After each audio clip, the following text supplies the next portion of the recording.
क्या आपने कभी किसी ब्राह्मण को तलवार चलाते देखा है? नहीं ना? तो आज आप एक ऐसे ब्राह्मण की कहानी सुनेंगे जिसकी जुबान तलवार से भी ज्यादा धारदार थी और जिसकी योजना ने एक पूरा साम्राज्य बदल दिया। उसका नाम था आचार्य चाणक्य और जिसे उन्होंने राजा बनाया वो एक साधारण लड़का था। नाम था चंद्रगुप्त। लेकिन ये कहानी कोई परियों की कहानी नहीं है, ये इतिहास है जिसे खून छल बदले और बुद्धि से लिखा गया है। साल था 323 बीसी। भारत की धरती पर ग्रीक आक्रमणकारी सिकंदर का साया था। मगध का सम्राट नंद वंश का राजा धननंद सत्ता में तो था पर जनता के दिल से उतर चुका था। गरीब भूखे थे, अमीर लालची और ब्राह्मणों का अपमान आम बात बन चुकी थी। इसी बीच एक क्रोधित ब्राह्मण तक्षशिला से चलता हुआ पाटलिपुत्र पहुंचा। उसके बाल बिखरे हुए थे, चेहरे पर आग थी और मन में एक ही बात, राजा वही होना चाहिए जो प्रजा की रक्षा करे। उस ब्राह्मण का नाम था कौटिल्य।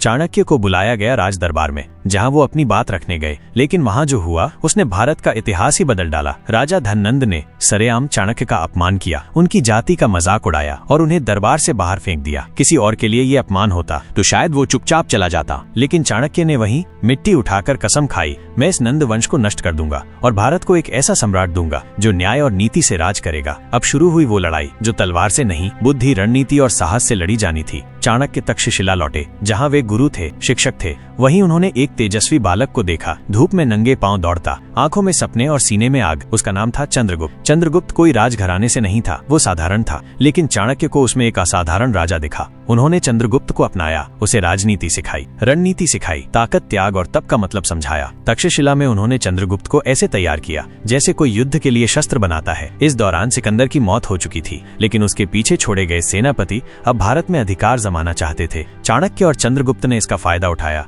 उन्होंने पंजाब और उत्तर पश्चिम के कई हिस्सों पर गुप्त तरीके से नियंत्रण हासिल करना शुरू किया। एक एक कदम, एक एक साजिश, हर योजना चाणक्य की थी और हर वार चंद्रगुप्त का। धीरे धीरे उनके पास एक सेना बनी, जनता का समर्थन मिला, क्योंकि चंद्रगुप्त कोई राजा नहीं, जनता का बेटा था। वो उसी भूख से गुजरा था जिससे किसान मरते थे। उसे पता था माइनस सत्ता का मतलब सिर्फ सिंहासन नहीं बल्कि जिम्मेदारी है। अब वक्त था पाटलिपुत्र को वापस लेने का, नंद वंश को उखाड़ फेंकने का। और वो दिन भी आया जब चाणक्य और चंद्रगुप्त ने मगध की राजधानी पर चढ़ाई की। एक लंबी लड़ाई के बाद नंद वंश समाप्त हुआ। धननंद ने हार मानी और वो राजगद्दी जिसका सपना चाणक्य ने देखा था, आज उसके सामने चंद्रगुप्त मौर्य बैठा था। पाटलिपुत्र के सिंहासन पर अब एक नया चेहरा था, एक ऐसा राजा जो जनता के बीच से आया था, चंद्रगुप्त मौर्य। लेकिन असली कहानी तो अब शुरू हुई थी, क्योंकि एक बार जब कोई राजा बनता है तो असली चुनौती तब होती है जब उसे राज चलाना होता है। राजा बनते ही चंद्रगुप्त को 3 मोर्चों पर युद्ध लड़ना पड़ा। 1, देश के भीतर बिखरी हुई जनता को एक सूत्र में बांधना। 2, शेष राजाओं की बगावत को दबाना।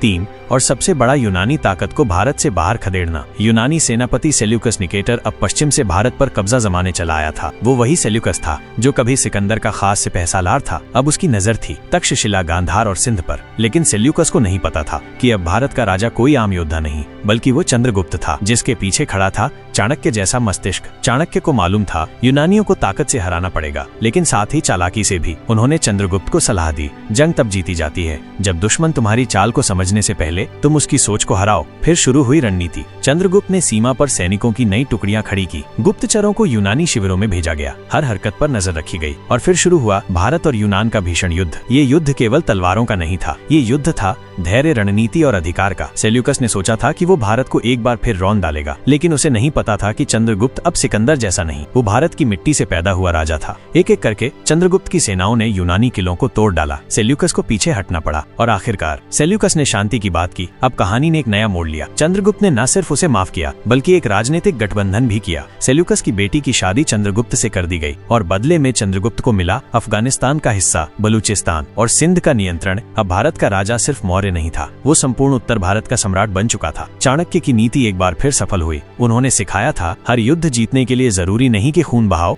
कभी कभी एक रिश्ते से भी जीत हासिल की जा सकती है। अब चंद्रगुप्त का साम्राज्य फैला, पश्चिम से लेकर बंगाल तक, हिमालय से लेकर नर्मदा नदी तक। इतना विशाल साम्राज्य जिसकी कल्पना तक उस समय कोई नहीं कर सकता था। लेकिन अब चाणक्य को एक और काम करना था, राज्य की व्यवस्था, क्योंकि कोई भी राजा तब तक सफल नहीं होता जब तक उसकी नीति, उसका शासन न्यायपूर्ण न हो। चाणक्य ने बनाया अर्थशास्त्र। ये कोई साधारण किताब नहीं थी, ये शासन चलाने की नींव थी। इसमें लिखा गया कर नीति कैसे हो, जासूसी तंत्र कैसा हो, दुश्मनों से कैसे निपटा जाए और प्रजा को कैसे सुरक्षित रखा जाए। अर्थशास्त्र चाणक्य की आत्मा थी और चंद्रगुप्त उसका अस्त्र। जिस तरह राम को विश्वामित्र ने शस्त्र चलाना सिखाया था, उसी तरह चाणक्य ने चंद्रगुप्त को राज चलाना सिखाया। धीरे धीरे मौर्य साम्राज्य में व्यवस्था बनी, शांति फैली, जनता खुश थी। लेकिन जितना ऊंचा साम्राज्य होता है उतनी ही बड़ी होती है उसकी परछाई। कुछ दरबारी, कुछ पूर्व राजा, कुछ विरोधी राज्यों के गुप्तचर, सब मिलकर चंद्रगुप्त के खिलाफ साजिशें रचने लगे। और यहीं चाणक्य ने फिर से एक जाल बुना। उन्होंने एक गुप्तचर व्यवस्था खड़ी की, गुप्त समाचार तंत्र। हर गांव, हर नगर, हर कोने में उनके जासूस मौजूद थे। राजा का संरक्षण सिर्फ सेना से नहीं बल्कि जानकारी से था। इस बीच चंद्रगुप्त एक महान राजा बन चुका था। लोग उसे सिर्फ सम्राट नहीं, संरक्षक मानने लगे थे। वो गरीबों से मिलता, किसानों की बातें सुनता, सेनापतियों के साथ युद्ध की योजना बनाता और हर फैसला चाणक्य से विचार कर लेता। सम्राट चंद्रगुप्त मौर्य अब सिर्फ एक राजा नहीं था, वो एक ऐसा शासक बन चुका था जिसे उसकी प्रजा भगवान की तरह पूजने लगी थी। उसने भारत को एकजुट किया, शांति दी, सुरक्षा दी, सम्मान दिया। लेकिन जैसे जैसे साम्राज्य स्थिर होता गया, चंद्रगुप्त का मन अशांत होने लगा। उसे अब सवाल सताने लगे थे, क्या मैं सही हूँ? क्या ये सत्ता स्थायी है? क्या यही है जीवन का अंतिम उद्देश्य? राजा तो बन गया था, पर अब उसे तलाश थी शांति की। इसी समय एक और महान आत्मा उसके जीवन में आई, भगवान महावीर के अनुयायी भद्रबाहु। भद्रबाहु जैन धर्म के एक महान तपस्वी थे। उनकी बातें, उनका त्याग और उनका वैराग्य चंद्रगुप्त के भीतर कुछ तोड़ रहा था। एक दिन राजमहल में चंद्रगुप्त ने चुपचाप चाणक्य से पूछा, आचार्य, मैंने जो किया क्या वो सही था? चाणक्य बोले, राजन, तुमने जो किया वो भारत के लिए था। सत्ता साधन है लेकिन साध्य नहीं। अब अगर मन त्याग चाहता है तो वही करो। और फिर जिसने सिंहासन तक का रास्ता तय किया था, चंद्रगुप्त ने उस सिंहासन को स्वेच्छा से त्याग दिया। राज्य सौंपा अपने पुत्र बिंदुसार को और खुद चल पड़े कर्नाटक के श्रवणबेलगोला की ओर। अब चंद्रगुप्त सम्राट नहीं, एक जैन तपस्वी बन चुके थे। वहाँ उन्होंने भद्रबाहु से दीक्षा ली और कठोर तप में लग गए। जो शरीर को गलाता है लेकिन आत्मा को पवित्र करता है, वो एक गुफा में रहते, नंगे पांव चलते, मौन रहते, भोजन त्याग दिया और अंत में संलेखना व्रत को अपनाया। संलेखना यानी शांत मृत्यु की साधना। दूसरी ओर पाटलिपुत्र में चाणक्य अब भी राष्ट्र की बुनियाद को मजबूत कर रहे थे। लेकिन एक दिन कुछ दरबारियों ने राजा बिंदुसार के कान भर दिए। चाणक्य अब बूढ़े हो चुके हैं, राजा चंद्रगुप्त भी उन्हें छोड़कर जा चुके हैं। अब इन्हें दरबार से हटाना चाहिए। राजा बिंदुसार भ्रमित हो गए और चाणक्य को दरबार से दूर कर दिया गया। वो चाणक्य जिसने एक साम्राज्य खड़ा किया, अब अकेला हो गया था। उसने ना कोई गुस्सा जताया, न प्रतिशोध लिया, बस चुपचाप एक कुटिया में रहने लगा।